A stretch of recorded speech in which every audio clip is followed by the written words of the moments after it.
Hello, everybody, and welcome to the Southeastern Sports Network podcast, our first episode here of 2024. And it is game Southeastern football. The Lions season on Thursday night against the Tulane Green Wave. Again, I'm Alan Waddell. We're joined by Mark Willoughby, the voice of the Lions. Robbie Mahfouz will join with us in here just a few minutes, and we have a new member that we're about, a former Lion quarterback in the USFL, Mr. Robbie Mahfouz. He's going to be with us. He's going to be doing color commentary for all of our broadcasts this year on the radio. Really excited to have him. As Mark, I know you're fired up about that as well, having a new member of the team and getting ready for football here. Yeah, no doubt. Robbie approached us about doing radio. It was a slam dunk, and I know he's somebody we've talked about getting on the broadcast before. Just hasn't worked out. But just his expertise, obviously, and not only at Southeastern, but just in the state of Louisiana in general. And I know, Robbie, you a legendary coaching family. Your dad, your grandfather, uncle. I know you come from a coaching pedigree, and obviously, having played at LSU and then here at Southeastern and the USFL. Just having you join our broadcast, we can't be happier. Welcome aboard. Well, thank you, and it's really good to be able to do something to help out Southeastern athletics. I mean, I owe a lot to this place, and love Southeastern, and quite honestly, it was the easiest job I ever got. I just walked up there and said, "Hey, if y'all ever looking for a color guy," and then there you go. But I'm looking forward to it. Yeah, it was kind of just that easy. I know we were at practice one day, and I know you came up to the press box and inquired about it. And I'm like, yeah, we're looking. Harris Bill, want to talk about Harris, who joined us the last couple of years. Like to thank him for his service. I know he had to move on with his work, but just welcome aboard. And I know it's something we're excited about. Tell Lion fans, kind of where you've been and what you've been doing. I know, obviously, you keep up with a lot of former players and that sort of thing, but for the the casual fan that doesn't really know what you've been up to over the last few years, just talk about where you've been, what you've been doing, and catch Lion Nation up. Sure. I retired from coaching 2 years ago. Coached for almost 40 years in the state of Louisiana, and I'm still teaching, but I'm not coaching anymore in Livingston Parish. Just moved to the Hammond area. I've been trying to move over here for about 5 years, and my wife and I moved here in May, and absolutely love it. I feel like this is my home. This is where I need to be, and like I said earlier, I owe so much to Southeastern for giving me a chance to play over here, and really allowing me to have a good athletic career, to finish up a good athletic career, and I'm just really happy to be able to help out.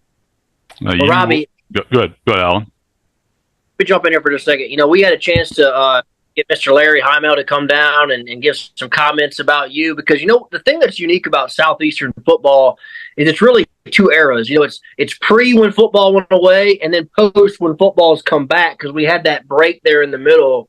And I've been kind of using the analogy for the new era, that you were Brian Bennett and Cole Kelly before Brian Bennett and Cole Kelly, because you were at a big program. You were at LSU, then came over to Southeastern, had a fantastic year here.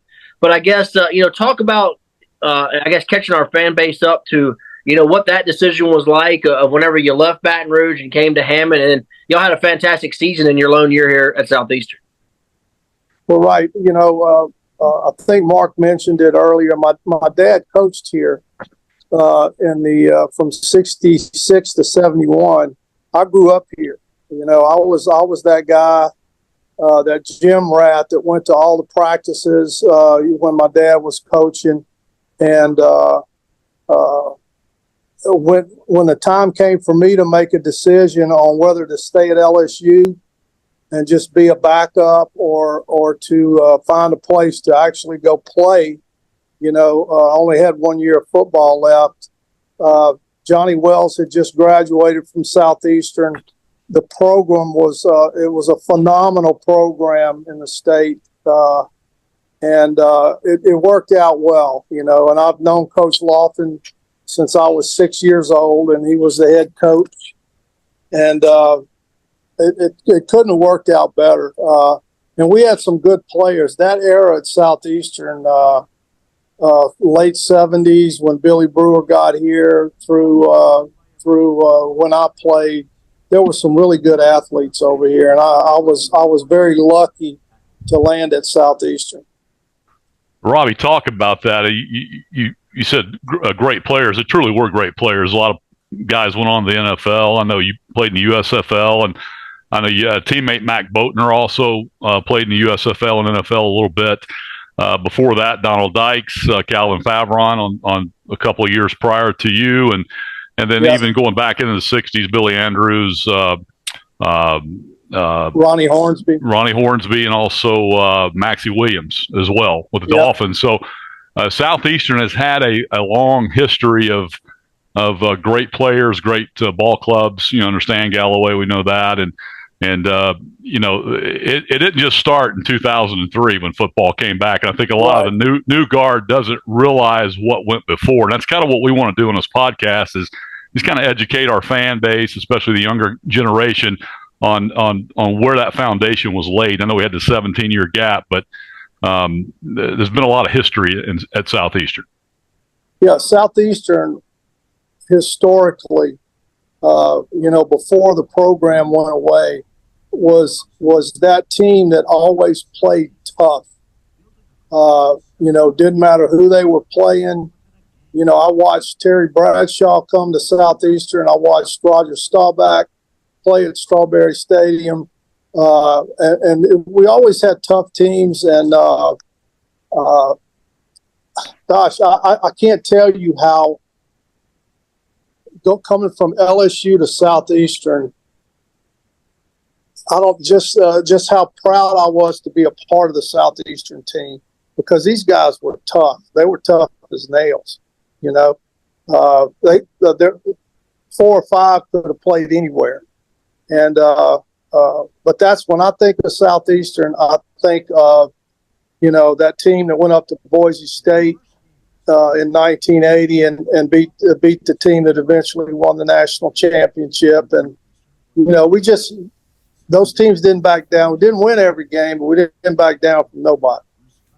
Robbie, talk about, you know, Larry brought up, you know, when we got him to kind of talk about you joining the broadcast with us, talked about the game that certainly a lot of people remember. You guys were playing Northeast, which is now ULM, for, you know, that were down big at halftime, had a crazy rally. I think you threw 5 touchdown passes in that game.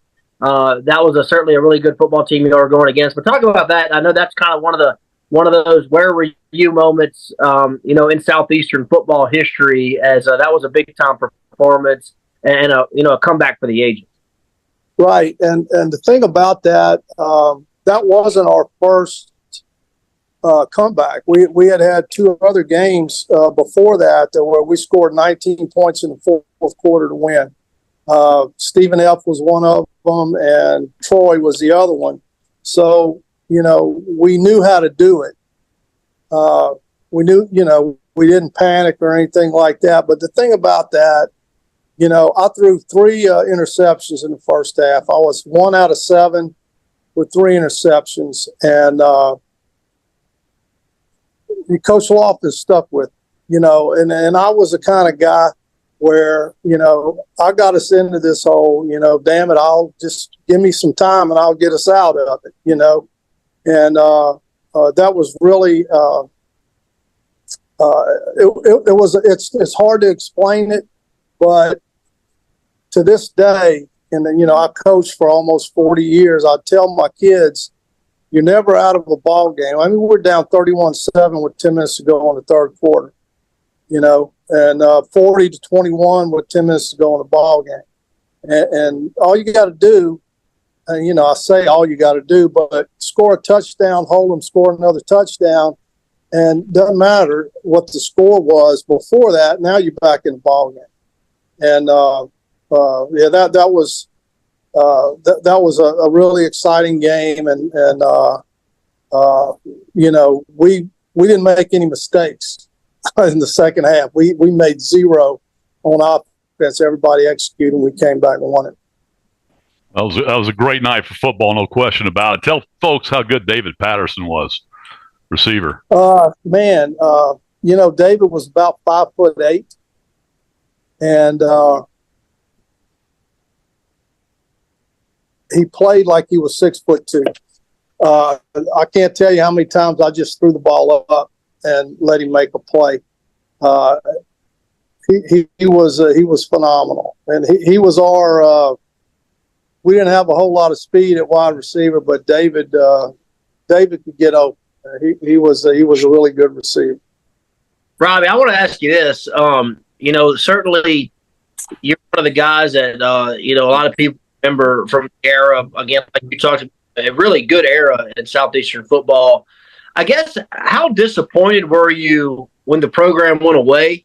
And how excited were you when it came back in 2003? It feels like that was yesterday. That's over 20 years ago that it's been back. But I guess kind of to those two periods of time. Well, it's hard when you don't have a football game to go watch after you've graduated from the program, because they don't have football anymore. What do you do?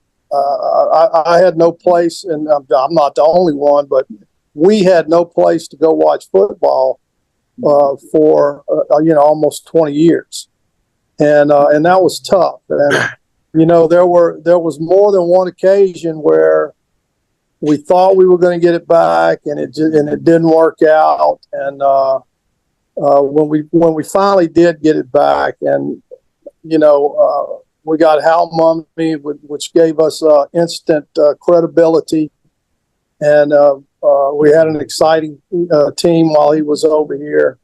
It was a good feeling, because, like I said, everybody else goes and watches their old team play. We couldn't do that, and that was too bad. It was hard to see that happen.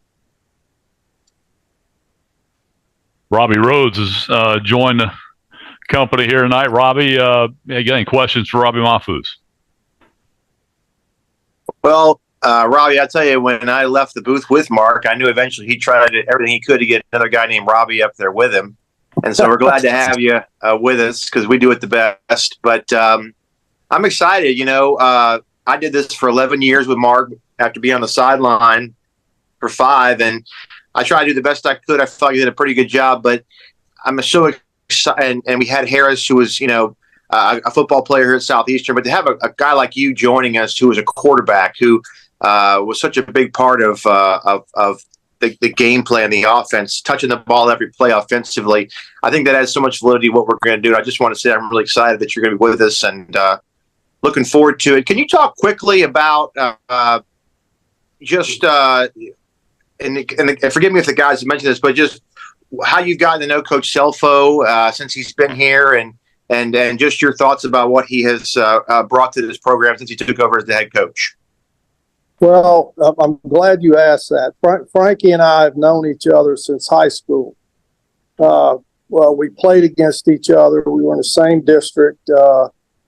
Frankie was a hell of a baseball player, and we argue all the time. I pitched at Lafayette High, and he, played at New Iberia. And I told him, I think the only time I remember him getting on base against me was on a drop third strike. But I knew Frank and his brother when they were at Tulane. We used to go to their clinics all the time. And Frankie was, he was a guy, if you threw the football, that you needed to go talk to. He's very smart. And, we're the same age. And I talked to him about this. I coached till I was 62, and he's still hanging in there at 64, 65. And it's a young man's game. And when you can relate to the players like Frankie does at his age, his players will run through a brick wall for him. He treats them well, treats them like they need to be treated. And when there was talk about him possibly getting a job back, 7 years ago, I think 7 or 8 years ago, we were all excited about that. He's a local guy, and he's a hell of a coach. Well said there. If you could talk about a little bit about this town and the community that rallies around the football program. Just where do you see the city of Hammond and how far it's come with its support for Southeastern football, especially, but athletics, and how does that compare to the way it was when you played in the early '80s? Well, we're the city's obviously grown, and I was telling Mark, I grew up here I was here in first grade through seventh grade, back in the late '60s and the early '70s, watching my dad coach. But when we played, and I know it was the same thing the year before I got there, and the years after I left, that stadium was packed every game. I'm talking about 8, 9, 10,000 people. And it's getting back to that. It's not quite there yet, but on the home side of the stadium, man, there's just great turnout every game. The city, I know we had a down year last year, but people talk about Southeastern football. And I love the city. I always have, and I'm happy to be here.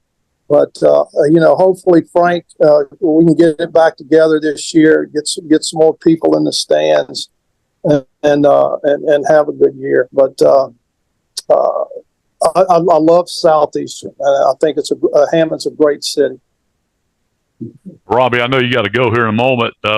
I know it's getting bedtime for the Mahfouz family, as you said, but real quickly, Tulane coming up on Thursday night. It'll be your first broadcast here on the network, but I know you and I had a chance to sit down and watch a little bit of film today on Troy, which is where Coach Sumrall was prior to coming to Tulane. Just kind of your thoughts a little bit about Tulane and opening the season, that sort of thing. Just kind of what do you see happening on Thursday night? Yeah. Well, and you and I kind of talked about this earlier. To say that this is going to be a tough game for us is an understatement. Obviously, they have a very good team. They have a path to the playoffs, and they know they do. And but that's not any reason why we can't play a tough football game and give them all they can handle. And football's it's a funny sport. We could play them 20 times and they could beat us 19, but we only played them once. You know what I'm saying? Yeah. But I look forward to us competing. And Mark, if you're a player, you don't give a damn who you're playing. You have to have the confidence in your ability to go out and play your ball game, and that's all you can do. And play hard for as long as you're in the ball game. That's all you can do. Yeah, it happens all the time. We see it every year. Matter of fact, it happened Saturday with Montana State going on the road getting an FBS win. We see it every year. 2 or 3, 4 or 5 times a year, an FCS team rises up and beats an FBS team. And under Frank Selfo, we've been close several times. UL Monroe's first game, and then Lafayette a couple years ago. Ole Miss played them well deep into the fourth quarter, so this team's capable. Right, and these first 4 games, to me, it's not how many games we win. It's how many games we play well in and that we compete in. It'd be nice to win 1 or 2 or 3 or whatever, but if you've played well, and when you walk off the field, Mark, and the other team, and Tulane, make no mistake, is athletically better than we are, okay, from top to bottom. but you know when you walk off the field, when you talk to that other team, whether you played well or not, and if you've earned their respect. But if we can come out of these first 4 games with a little confidence, knowing that we played our butts off, I think that's going to bode well for us for the rest of the year. That's well said, no doubt. And we're going to jump into Tulane a little bit more and preview the Southeastern football team. We'll go ahead and take a break, and we'll let you slide out of here. And we appreciate you joining us, and looking forward to having you more. And we'll see you on Thursday night. All right, guys. I appreciate it, and I'm looking forward to working with everybody. Thanks. Awesome. Same here. Robbie Mahfouz, everybody. We're going to take a quick break. We're going to come back, and we're going to jump into 2024 and Tulane on Thursday night to kick off the 2024 season back after this time out on the Southeastern Sports Network podcast. All right, welcome back to the Southeastern Sports Network podcast. Robbie Rhodes back with Mark Willoughby and Alan Waddell. Robbie Mahfouz, the new color commentator for Lion football, is moving on for the night. But we're happy he joined us here this evening to kind of give his perspective and give a little bit of a rundown about himself currently and what he thinks about this team and his history with Southeastern Athletics. So, guys, you'll be working with him a lot more closely than I will be, being in the studio. But I'm excited to have him as part of our crew this year. We were sad to see Harris go for sure. He did a great job with us, and he'll be sorely missed in the booth. But I think Robbie Mahfouz is a great addition to fill that role and take over the colored commentary job, and look forward to the rest of this season with him and you, Mark, up in the booth and Al on the field. Guys, just your take on what you how you gauge Robbie's going to do with this. Well, I'll start, and again, this is I've been doing this my 20th year, going into my year 20 as the voice of the Lions, and I've wanted Robbie Mahfouz for forever, and just because of what he brings, not only a former quarterback, played professionally, and again, his grandfather Faze is a legend in coaching in Louisiana, Hall of Famer. His dad Bob was a coach for a long time, and his uncle. So it's a name synonymous with Louisiana, but he also bridges the divide or the gap, from old, the old previous, before dropping football, and then that 17-year gap. He bridges that gap from what was before to what is now generationally, and I'm just really excited to share the booth with him, and I just think with Alan down on the sidelines, and I think it's going to add a lot to the broadcast and really elevate it. And obviously, you, Robbie, in the studio, I think we got it all covered. So we got the dude behind us and pushing all the right buttons. I think we're going to have one of the best broadcasts in all of FCS. Yeah, look, we have for those that don't know, we have a group message between the three of us, and we always are kind of chatting. And when we found out that Harris wasn't coming back, we were kind of throwing names out there like, hey, who can we get to join the club? And one day, Mark just said Robbie Mahfouz. We didn't think that was like an option, and we were like, oh, that'd be great, but we kind of thought Mark was joking because we didn't think we could get him. No, literally, I'm at practice, and he walks up and asks, hey, if there's a radio job comes open, I would be interested. And I went, there's a radio job open, and you're hired. Just like that. It's pretty much that simple. What was that, 2 days after we found out Harris wasn't going to be able to come back? About 2 days. Stars just line up. No question, man. It bodes well for the season coming up. But no, we're excited to have Robbie, and it's going to be a lot of fun. Yeah, and Robbie is kind of at the back end of the edge of former players, and then you kind of lose that for a 18, 17-year period, and that's important to keep everybody engaged and keep everybody following it. But the validity to what we're going to do is special, and it's going to be a lot of fun having him with us. So, guys, Lions finishing up camp. They're in game week. We're 72 hours now until kickoff, or a little past that. When this will air, it'll be 2 days before. But excited for another season.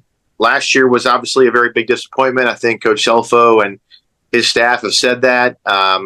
They brought back a lot of the same guys that are 1 year older, 1 year stronger in the weight room. But they also added some new faces that they think will make a big impact on the season. Mark, real quickly, let's start with some guys you want to highlight as new guys on this roster that you're excited to see that you've seen in camp that are standing out. Well, there's quite a few, and again, some of them are kind of subtle under the radar additions, but and there's some guys coming back who are a year older and stronger. We'll talk about those as well. But obviously, you got to start in the secondary. I think that's where Southeastern's really upgraded big time. And you bring in three new guys to come in and play at the FBS level. And we'll start with Kadrain Callaghan, a cornerback from New Iberia, played at UL Monroe, also spent a year at Jackson State before winding up here at Southeastern. He is a big, physical cornerback who's athletic and he can run. And we haven't had anybody that looks like him play corner, since we brought the program back. And he's physical. You look at him, he almost looks like a linebacker. Just he's a big, strong kid. And he can run, turn his hips, and go. So I think he's going to be a big addition on the corner. Talik Allen was kind of a late addition. He started at Western Kentucky.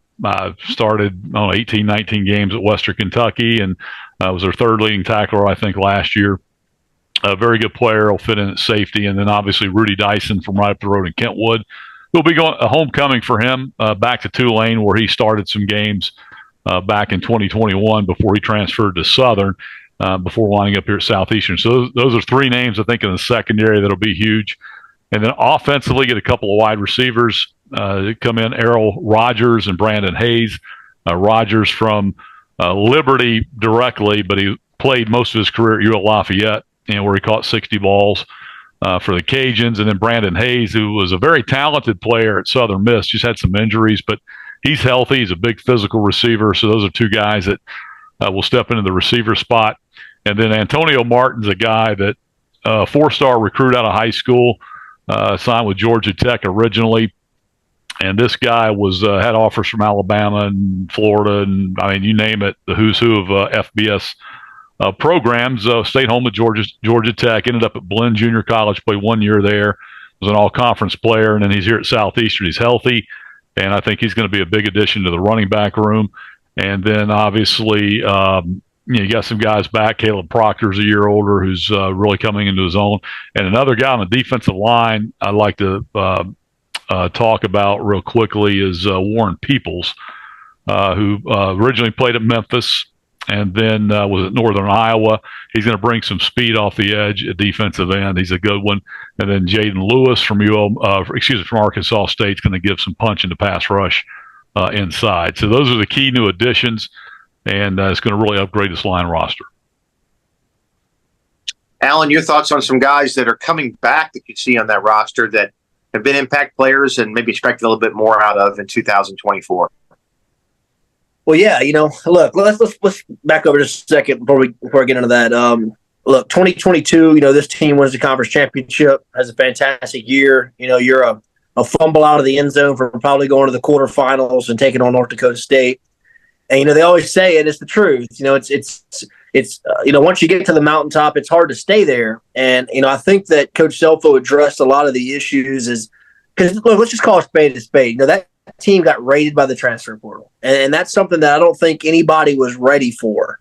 And I don't think we had the guys lined up to replace some of those guys that were taken from our program. And I think that's why you saw some of the struggles a year ago. But, I do think that some guys that were kind of thrown into the fire a year ago are now going to have an opportunity to play more.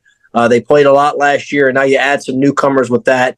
And I know talking with Coach Selfo, he thinks that certainly we have a lot of those areas cleaned up. So let's just hope that a year ago was a blip on the radar. And I think certainly the staff and the success they've had, deserves kind of a mulligan on a year ago because, we haven't seen that, since this staff has been here. And we had so many close losses last year. You look at last year's team, you go 3-8, you win 3 out of your last 4, started 0-7. But, out of those first 7, probably could have won 4 of them. We just didn't make those plays. And we were a couple of players, personnel-wise short of winning some of those games. And, one thing that we've talked about kind of off the air that's unique I think about this team is the offensive line is that, we've talked about this for years. It is so difficult to get offensive linemen in South Louisiana. We grow defensive backs, we grow wide receivers, we grow linebackers, skill position guys, but offensive linemen, don't fall off of trees here in South Louisiana. And I think one thing that's so unique about this team is we're going to start 5 high school offensive linemen that we recruited, no transfer portal guys that we recruited here to Southeastern and have developed. Both of your tackles, are 5th-year players, 6th-year players. Your guys inside, and they're all from about 2 hours away from Southeastern. I know Mark mentioned that today at the press conference as well, and I think that's something that there's been a lot of continuity there. AJ Hop has been here since day one, since Coach Selfo got the job here at Southeastern. So I think our offensive line has a chance to be pretty good. And any team that's good, any level, if you're good on the offensive line, you have a chance to be good on offense. And I think we have a lot of returners and guys on the defensive line as well. So I think up front we ought to be pretty good. And then we got to just kind of figure it out on the back end. A lot of those new guys Mark mentioned on defense, and then some new guys on the offensive side with the wide receiver position. And then obviously, what happens at quarterback? We all thought going into last year it was Eli Sawyer's show. That didn't happen. You had kind of a quarterback controversy all year. It just never worked out. I don't think any of the quarterbacks that played last year really ever felt comfortable. I feel like they were constantly looking over their shoulder, and it just didn't work out the way, we didn't have quarterback play a year ago like we have seen in the first 7 years of Coach Selfo's tenure here at Southeastern. And we'll see how it works out this year. You have Eli Sawyer, who's back. I know he struggled with a lot of injuries a year ago. And then you got a couple of guys that have transferred in, a junior college player, and then another young man who started, at Alabama State out of the SWAC that's played a lot of football as well. You got Darius Lewis that's back at the wide receiver. He's small in stature, but, man, he's electric, and he's been here for a couple of years. And I think he'll continue to have another good year here at Southeastern, playing with some of those other guys where you can't really focus on him like they did a year ago. I think Jalen DiMaggio, he's back. He'll have a chance to, he showed flashes as a true freshman. I think we'll see him offensively. Harlan Dixon in year 2 at Southeastern. When we saw him early in the year last year, I thought this guy might be the player of the year in the league.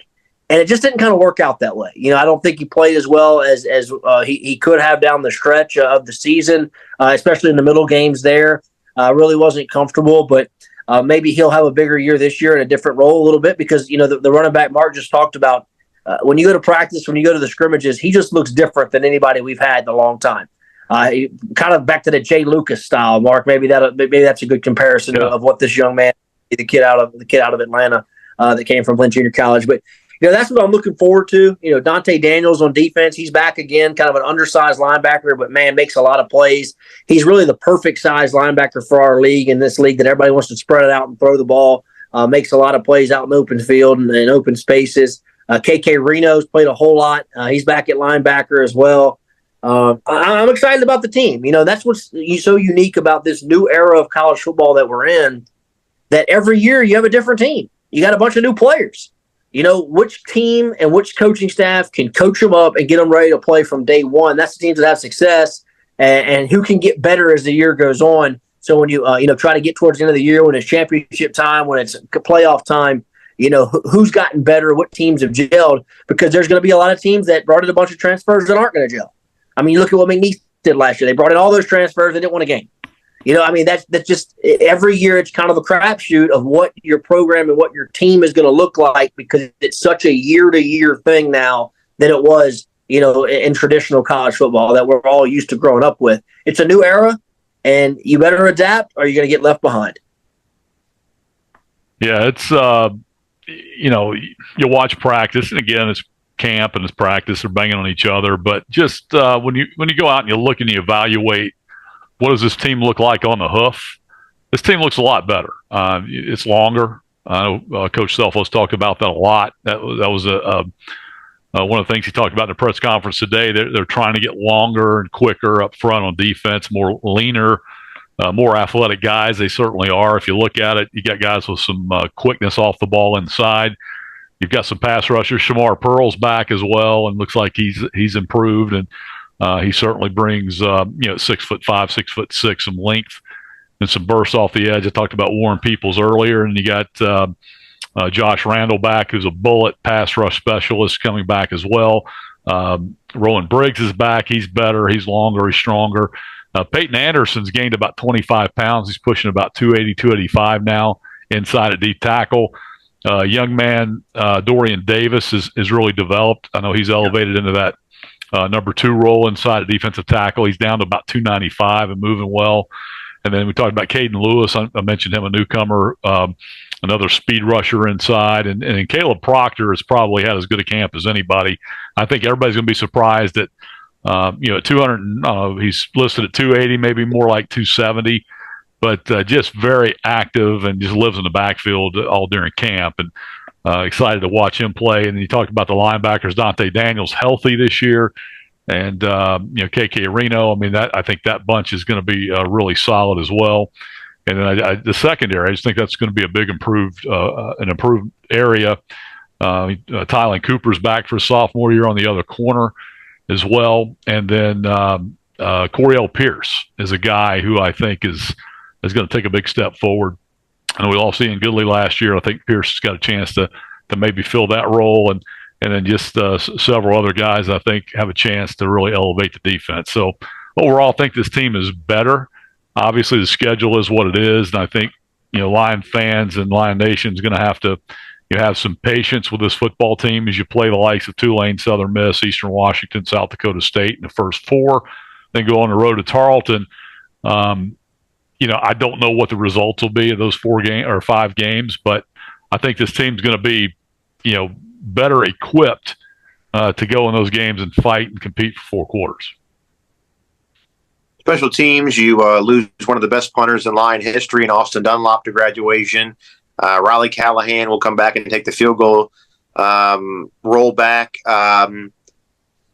Deep snapper has been something the Lions have kind of struggled with the last couple of years, honestly. So, Mark, highlight the new punter and the new deep snapper this year. Well, we're still not sure who the punter is going to be. There's a couple of very intriguing candidates. One, Alec Mahler, who returns, who is the kickoff guy, who has a very strong leg.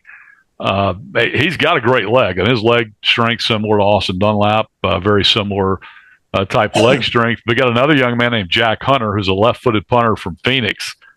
I'm telling you, when he hits his A ball, it's NFL caliber, and he'll hang it up there, 4.85 seconds. Just hits rockets. But there's some consistency issues. So far through camp with him as he's fighting for the job. Same thing with Mahler. I mean, both of them have leg strength, have some consistency issues. Who's going to step up and take the job? I think maybe a battle that wages all through the pre-conference schedule. But make no mistake, I think if consistency sets in for either one of them, I think got a chance to Austin Dunlap. Not guys aren't going to forget him, but I'm just saying you can pick up where he left off. If the consistency is not there, then it's going to be an issue. But both have leg talent and a chance to really do well. But you talked about Raleigh Callahan real quickly. He had a little nagging injury last year, which affected him on some kicks, but he's been outstanding in camp. His leg strength's noticeably better, getting more height and distance on his field goals, and I think he's poised for a big year. All right, guys. Jumping into this game against Tulane this week, the Green Wave, very formidable opponent. Certainly not the Green Wave football team that we faced the last time we went down to Yulman Stadium in 2014. They've come a long way, and a lot of that started when they hired head coach Willie Fritz, who took over that job. Willie Fritz, who was at Sam Houston State, went to Georgia Southern, and then went off to Tulane. And he's built this program. He has now moved on. And where did Willie Fritz go? He went to Houston, right? Yeah, Houston. That is correct. So he's now in the Big 12, a guy who's skyrocketed in the coaching profession since finally making the decision to go into Division I football. He was a Division II coach. We ran him out of FCS, so you know that. So yeah, but anyways, new coach, new staff, new look for Tulane, but they have a huge investment in NIL money. Over $1.5 million they're investing in their NIL program, which has allowed them to get players and keep some players. They've invested in Yulman Stadium. They've invested in the surroundings. They've invested in the game day atmosphere. They probably have – I talk to people who aren't even like Tulane really supporters, but amazing how much it comes up about they got the uniform game figured out. They got one of the best uniform combos, what they do with their stuff of anybody in America. And then it's kind of all culminates when they beat the Heisman Trophy winner in the Cotton Bowl 2 years ago in Caleb Williams. And kind of propels them on to a different level. And they're trying to hold there, and everyone's jockeying for this position to get that 12th playoff spot, right? And that 12th playoff spot will be rewarded to the highest ranked non-Power 5 team in the country. And so last year it would have been Liberty. That's always been talked about. This year, Tulane feels like they can be that program and that team. And we'll just have to see. And this is how they're going to start their season against the Lions. But certainly a team that's going to get the attention on Thursday night of Lion fans to make the trip down to New Orleans. Guys, Mark, your thoughts on this Green Wave team? Well, they're extremely talented. They had talent coming back. Even when Willie Fritz left, and I had a few guys jump in the portal, but John Summerall comes in from Troy, and he had a 2-year run at Troy that was remarkable. I think it was like 24-4 or 25 or whatever it was. It was a phenomenal record, and he brings a defensive-minded approach to Tulane. Comes in, and he hit the portal running, brought in several 4- and 5-star players at impact positions. I know a couple on the defensive line to go with Patrick Jenkins. So I think up front on defense, they're going to be a problem for not just Southeastern on Thursday, but for everybody on their roster. Bringing a 5-star quarterback from Oregon. And right now, he may not be the guy that starts. They have a redshirt freshman that returns, and Darian Mensah, who's a really good player as well. And, of course, Kai, the backup from last year, is back as well. So the quarterback situation, return Mekhi Hughes, a running back who gained over 1,000 yards, 4 or 5 stars on the offensive line, brought in a transfer at center from Western Kentucky. So they feel like they have the elements on both sides of the football to be that team coming off a 10-win year last year, 12 wins before that. They think they can go out and run the table. I mean, they got Kansas State coming up after us, and a schedule that looks pretty manageable the rest of the way. And I know they got their sights set on something big. Al, we've been through these games for years. You got to play them. They're all part of it. What do you want to see the Lions take out of this game Thursday night? Obviously, you want to go down there and win. Like Robbie Mahfouz said a minute ago, and Coach Selfo said when he visited with the media this week, we don't prepare to lose. So they're going down there fighting hard to win. But ultimately, besides that win, what's the ultimate goal that you would like to see the Lions take out of this game Thursday night? Well, you got to come out healthy. We've talked about a lot of key names this year for this year's season. And that's one thing that always worries you when you kind of have to run the gauntlet here at the beginning of the season is that, you got to come out healthy. You want to see your team compete. You want to see your team, how do you match up physically? But look, as poor as we were a year ago, we were down like 3 points at halftime to Mississippi State. I mean, we were tied at 7 with South Alabama and probably should have been winning at halftime. The point is that the gap is not that big. Now, this is a very good Tulane team. This Tulane team is probably better than Mississippi State was a year ago. I mean, this is a really good team.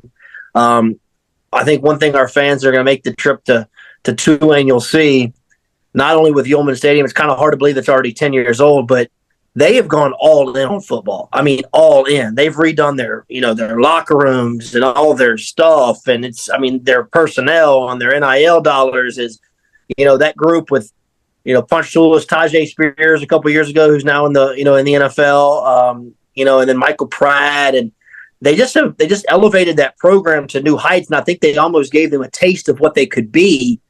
And they are, you always think about Tulane, they were a big baseball school, and, football is they've had some good players, obviously the Sean King year, and then, they had J.P. Lossman and Patrick Ramsey. It seemed like they were developing quarterbacks every year, but the teams haven't been great the last, 15 years before the last couple of years with Willie Fritz, and they have just been great the last couple of years. They're all in on it.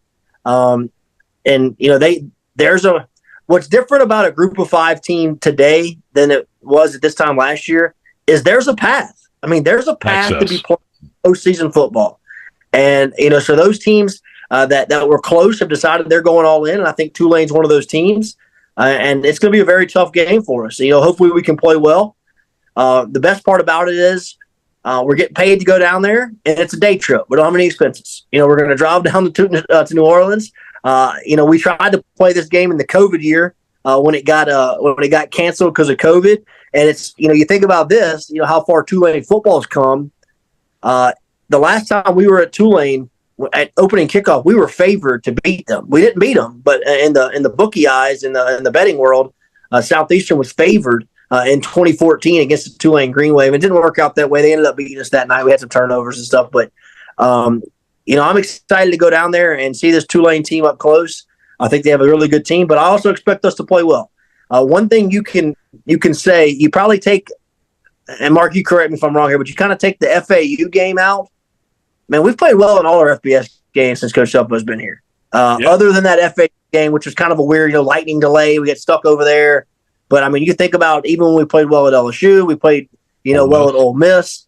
Again, obviously Mississippi State, South Alabama, we had chances in those games. I mean, they got away from us in the second half, but we've played well in these games, and we'll see if we can start out the year, with some confidence. Well, certainly the G5 games we played well in, and really Florida Atlantic's the only one we didn't play well in. That game got away from us early, and we were still having some quarterback issues there with Cephas taking over as a starter. It just didn't quite gel. Eli hadn't emerged yet, and kind of got behind early. But other than that, you said UL Monroe, UL Lafayette, Tulane. Every time we played them, all of those games have been close. I mean, the first time we played them, we brought football back. It was a 7-point game. That game was played in Tiger Stadium at LSU during the Katrina year. The next time we played them, we lost by 8. I think it was 35-27. Then we lost by 6 in 2010. Then we lost by 12 or 13. And we lost one of the.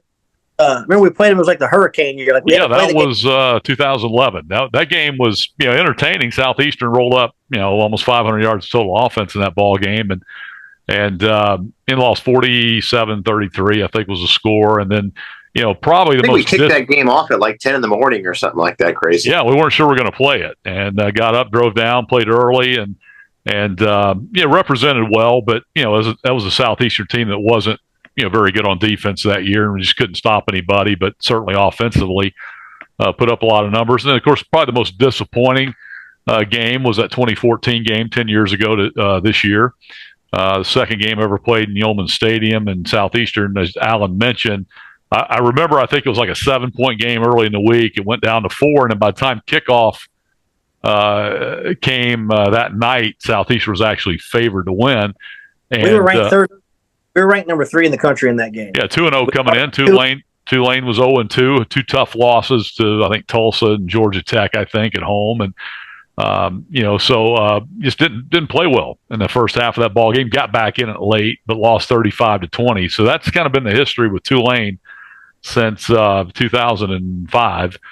But this is a little bit it's a different animal, the Tulane team, no question about it. But I will say this: I think where Tulane is strong up front defensively, they're very active. They brought in a couple of transfers and really rushed the passer. In a weird way, I think this offensive line of Southeastern is pretty well equipped, as well as we can be. We're not the traditional, big, slow-footed offensive lineman. This is a smaller, leaner, more athletic offensive line for Southeastern. Our tackles are real athletic, have very good feet. So I think if we're going to match up, I think it's the collective that we have on the offensive line that would have a chance over some other offensive lines that we put on the field. And I think, obviously we've got to be able to run the football, and we got to be able to protect the quarterback. Mark, this point as well, and we saw this a lot last year. Talked about that Mississippi State and South Alabama game. The thing about, the FBS, FCS matchups now with last year's new timing rules, you put together a good drive and hold the ball for 7 or 8 minutes, and you can shorten the game. And that's what happened last year. Remember, we had that drive against Mississippi State. We held the ball for like 8 minutes and scored, and we made it with like 10-7, and we were right there in the game. So that's what I'm saying. Like, the game is shorter now, and that's really beneficial to the FCS team. Yeah, and I think we had a block punt in that game last year at Mississippi State. And I kind of turned the tide in the second half, and then they hit a couple of big plays on us, which is usually what happens in games like that. When you start to wear down, then all of a sudden the big play happens. But you're right, Alan. The game is shorter, and the other thing too is, can you hold them to field goals when they get in the red zone? That's going to be the key too. And they turn the ball over a couple times. Yeah, you just hope they turn it over, and you hold them to field goals, and you can have some. You just don't go 3 and out consistently, and then you got to be able to flip the field in the punting game. It's all the things that help you win and lose ball games that you got to be good in. And if we do those things, I think we got a chance to compete. And it's their first game under a new staff. They're going to be breaking in a new quarterback, regardless whether it's Horton or the kid from Oregon or Mensa. Either one, it's going to be a new guy. They're probably going to rotate them, and again, it's their maiden voyage as well. I'm just glad football's back, and we're going to kick it off. Absolutely. I mean, we all have PTSD from last year, obviously, going 3-8. I don't think anybody saw that coming. I mean, I felt like we would take a step back just because we lost so many guys in the portal. But even with all of that, last year, you look back and say, what if? There was 5 or 6 games there it could have flipped, either way. So it didn't happen. It was a tough year, but I think the staff has gone out and addressed it. They've made some changes and they've brought in some new personnel. And I think, again, if the quarterback play is solid, I think this team's got a chance to be pretty good. Guys, great job as always. Pleasure to be back with you and getting ready for another season. We look forward to the 2024 season. Should be exciting. Some great games, some great venues in the first couple weeks, some great home games. 2 perennial FCS powers are going to come to Strawberry Stadium in back-to-back weeks in September. So that's pretty special as the Lions will welcome in South Dakota State, the 2-time defending national champs in Eastern Washington. So the Mark pod Allen, is back. The pod We're back, is baby. back. We're back. We're back. Unbelievable. Make sure you follow Lineup Fans. Go to lineupfans.com for all the inside information. Yep. Southeastern Lion Athletic. Hey, if and you also follow our Twitter, Lineup Network. If you've got an opinion, you are welcome to share it. And we don't Be anonymous because you can hide behind your name. Yeah, you can do whatever. But share your opinions. The one thing that makes a great fan base are fans that share their opinion. They like to converse and talk to each other, and it's that camaraderie, that bond that fans have. And if you don't have no outlet to share it, it just makes it tough. I think the best way to grow a fan base is to be engaged, and we offer that opportunity at lineupfans.com. And also this podcast, that's what this is about. So to bring the inner workings of Southeastern football and Southeastern athletics directly to you, the viewer, and the Lion fan at home.